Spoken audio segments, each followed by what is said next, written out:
Hello, this will mark the second video in a rebuild series for my MK7.5 Golf R. We've just got to crack on with getting oil in the car, replacing the filters, and then we can start dismantling the front bumper and we can start searching for the coolant leak, which should be fun.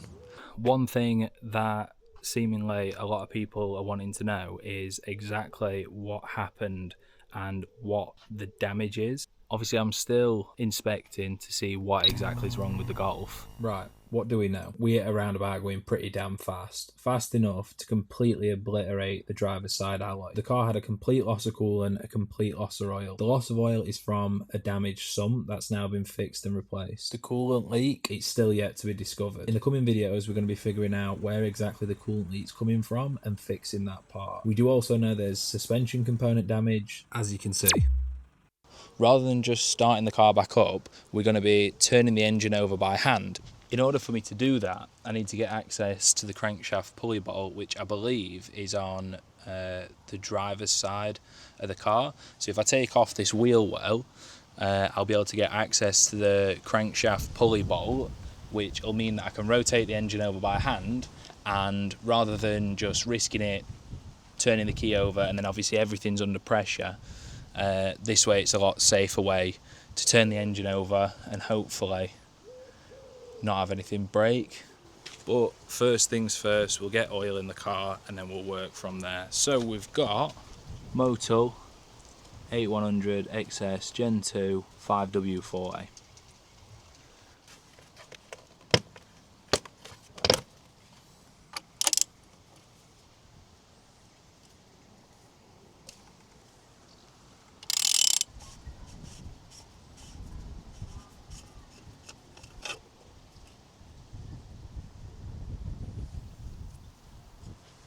Right, we're going to pull this filter out and we're going to have a look to see whether we can see any like metal flaking inside of it.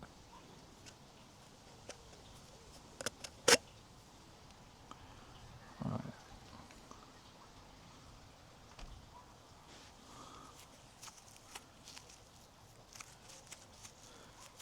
It doesn't look like there's any metal flaking in that filter, which is good. All I'm going to do now is I'm going to get a little bit of this oil and the new filter. So take the new filter, it's a man filter, put that inside the oil filter housing, then grab this pick tool, get that underneath the O-ring, spin that around, just to pop that O-ring off. So get your new O-ring, just work that down towards where the seal is supposed to sit. There you go. So now the seal's on, what you want to do is take a little bit of oil, a little bit of the new oil, rub this fresh oil around the new O-ring. So the only reason you do this is just so that when you tighten it back down to spec, the O-ring isn't dry and it doesn't bind and potentially snap.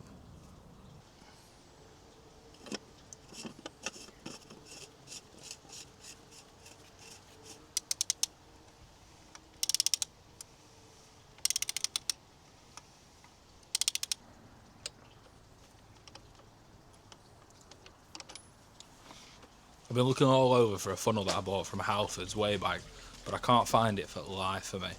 When I show you garage, you'll understand why. Kit all over. That's obviously the that's the original alloy that was on the front driver's side. So this is the wheel that I collided with the roundabout, and it obliterated all of the spokes. So like none of the 5 spokes that are on the Cadets alloys was still attached. I'm keeping this, I'm going to turn it into a coffee table. Car parts everywhere, exhaust intakes, we've got bonnet off at Golf, before we put the carbon one on. We've got carbon fibre wings. I've actually got a spare set of them. So if anyone wants to buy a set of carbon fibre wings, comment below. R600. On my car right now, I've got the, what's it called, integrated engineering, so the open air intake. I was going to swap that on. And then obviously we had the crash, but I can't see for the life of me not the filter, the funnel. So I might have to just brave it if I get oil all inside the engine. I mean, it can't get any worse. It's pissed oil out at the bottom, it might as well piss oil all out top. Crisis averted.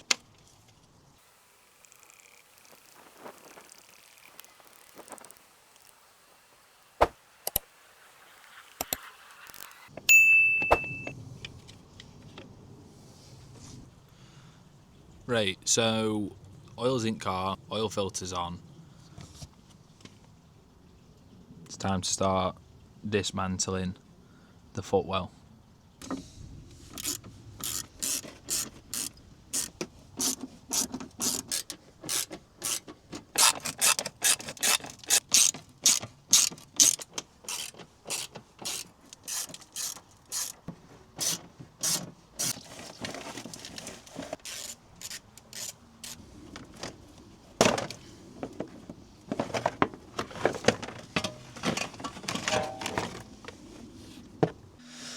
Right, so I took the wheel liner off because I'm not going to lie, I am partially using ChatGPT to help me with this rebuild, and it was adamant that you take the wheel liner off at the driver's side and you can have access to the crank hub bolt, so you can turn the engine over by hand.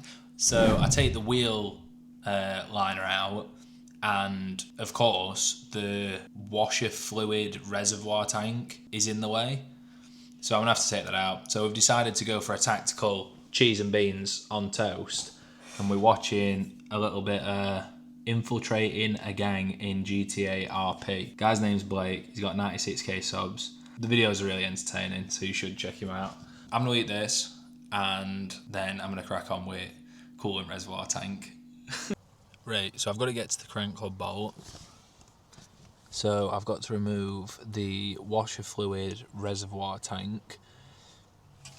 Looks like it's just 3 10mm bolts, and then I think a 10mm bolt for the reservoir tank at the top.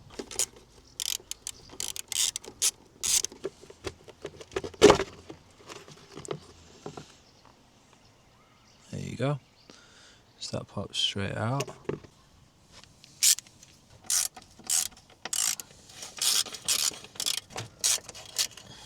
All the clips and different bits connecting to the coolant reservoir tank, I believe, are disconnected.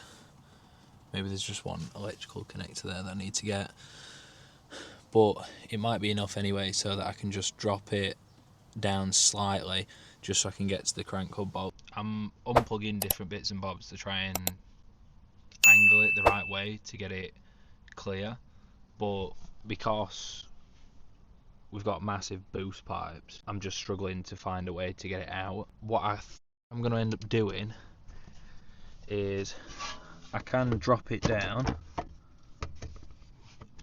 and if I can get it just clear, that didn't sound good. If I can get it just clear, then that's the crank hub bolt that I need to get to. I might still have to take this out of the way because I don't think I'm going to be clear on at being able to get to it, but I think that's the route that I'm going to go down. Right. Oh, dribbled shit all over me Uggs. Managed to get that out. Good news is as well, it don't look like I've broke this connector. It didn't sound promising, but it was just the sound of it unclipping. Everything here seems to be intact. I'm not going to be able to get to that crank hub bolt from here, so I'm going to go underneath the car and get at it that way. But yeah, that's free. We're going to try turn the engine over by hand. Fingers crossed. Big moment. If we rotate this and it goes disastrous, we might be going to AMC for a fully built engine. So we're tightening And we're going to see if we can turn the engine over by hand.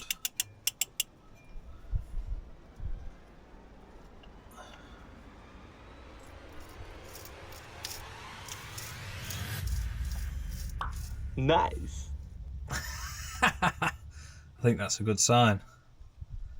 I think that moved freely. I can feel the compression. I can feel it go loose after it moves past the compression stroke.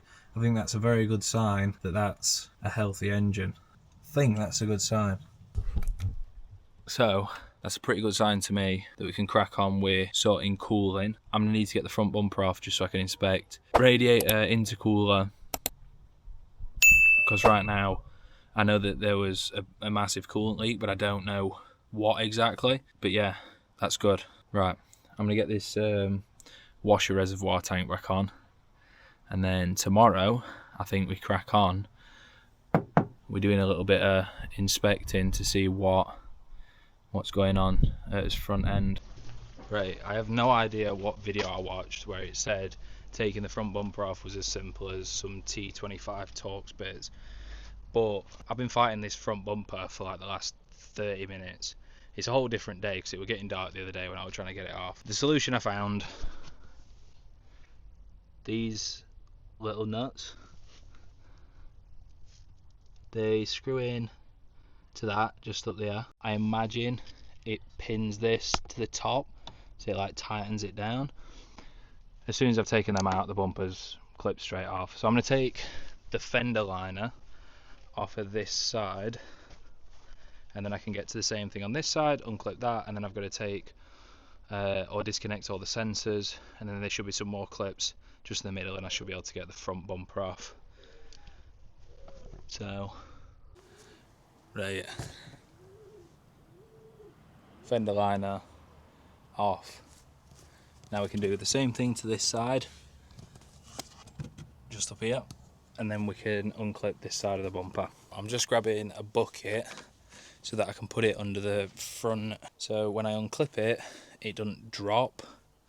I've got a stool underneath it at this side, and then I've got the bucket underneath it at this side. Again, not that dropping it's going to damage it anymore, as you can see here. So from the crash, this is like the only real paint damage, I guess, just that scrape under the lip. I guess I could get it painted, or if I get another splitter, when I get another splitter, might cover that up.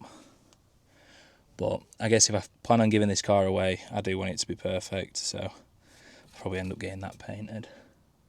Or who knows, I might end up getting a carbon fibre front bumper or something.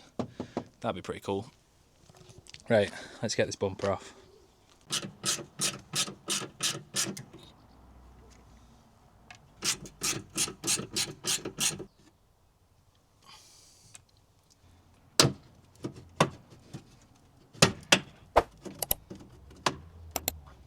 There we go, so that's straight out.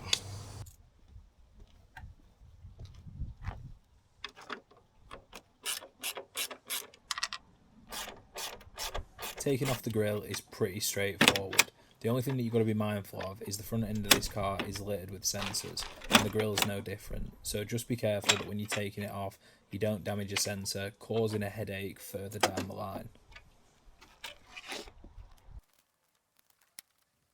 Now, the bumper for me was a completely different story.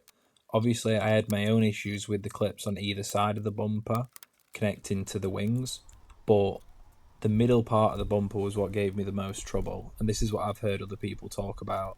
So there's 8 clips in the centre part of the bumper. Now, you'll see that I had a problem with the clip on the right hand side. I decided to use a tool to pry at it, and that was me breaking the clip. So just be mindful, if you're using a prying tool, which does seem to be the best method if you're on your own, don't make the mistake that I did and apply too much force and end up creating something else that you're going to have to replace. Right, so that's the bumper removed. gives you a bit better of a look at what's happened here. So that's definitely bent. This is bent. In the next video we're going to be levelling the car off, because right now it's tilted back, so I can't really investigate where the coolant leak's coming from. I've put some water into the coolant tank just to see where water comes pissing out of, and nothing.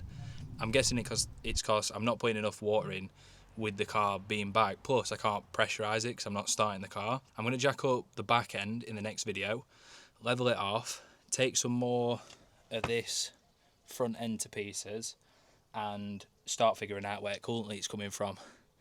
But that's it for this video. If you're wanting to see what we find in the next, follow along, like, comment, subscribe, pushes the video out to more people. The more people view it, the more I get paid, the quicker I can fix the car. But appreciate you for watching. If you made it this far, thanks. That's it for this, and see you, bye.